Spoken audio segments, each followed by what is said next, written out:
Hi guys, I am here with daily use English speaking practice sentences. These sentences must help you to learn English. तो इसी प्रकार के sentences के लिए please subscribe कीजिए Pankaj institute of English तथा इसे ज़्यादा से ज़्यादा लाइक और शेयर करिए। और let's start our first sentence. Never depend on others. कहते हैं कि हमको कभी भी किसी के ऊपर निर्भर नहीं रहना चाहिए। कभी भी दूसरों पर निर्भर मत रहो। Never depend on others. Dear friends, कभी कभार किसी व्यक्ति के अपने स्वयं के सिद्धांत होते हैं और उसी के अनुसार वो काम करता है, तो इसीलिए कहते हैं कि मैं अपने तरीके से काम करता हूँ। I have my own ways. I have my own ways. जब आप किसी को समझाने के उद्देश्य से कुछ कहते हैं और उसका दिल दुख जाता है, उसे चोट पहुंचती है, तो आप कहना चाहते हैं कि मेरा मतलब उसे चोट पहुंचाना नहीं था। I didn't mean to hurt you. मेरा मतलब I didn't mean to hurt him यहाँ पे हो जाएगा। The flood created havoc। Flood मतलब होता है बाढ़ और havoc मतलब होता है तबाही।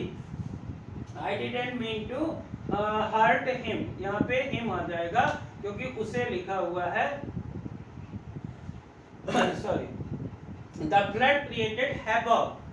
अभी बाढ़ के रेनी सीजन के कारण बहुत सारी बाढ़ आती है और बाढ़ से बहुत सारी चीजें नष्ट हो जाती हैं, इसलिए हम कहते हैं बाढ़ ने तबाही मचा दी। The flood created havoc. वादा करो तुम नहीं बताओगे। कभी कभार किसी व्यक्ति को आप कोई सीक्रेट बताते हैं और बोलते हैं कि वादा करो तुम नहीं बताओगे। Promise me you won't tell. Promise me you won't tell.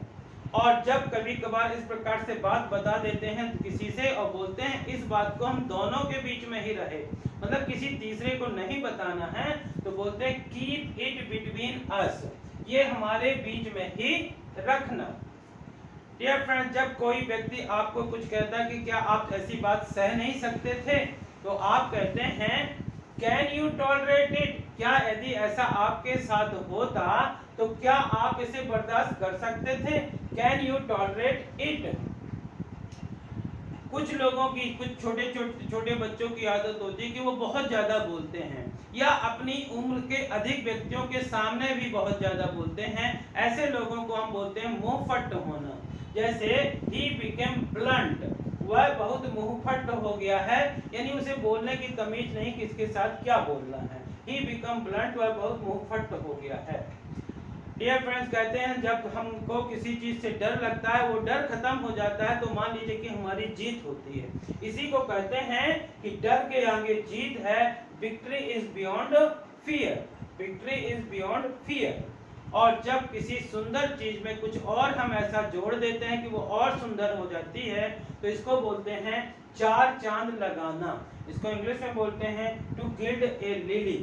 To gild a lily. तो डियर फ्रेंड, इसी प्रकार के सेंटेंसेस को प्रैक्टिस करके आप भी बार बार यदि इन सेंटेंसेस को पढ़ते, सुनते या लिखते हैं, तो आप आसानी से इंग्लिश सीख सकते हैं। इसी प्रकार के सेंटेंसेस के लिए प्लीज सब्सक्राइब कीजिए पंकज इंस्टीट्यूट ऑफ इंग्लिश तथा इसे ज़्यादा से ज़्यादा लाइक और शेयर करिए। Thank you for watching.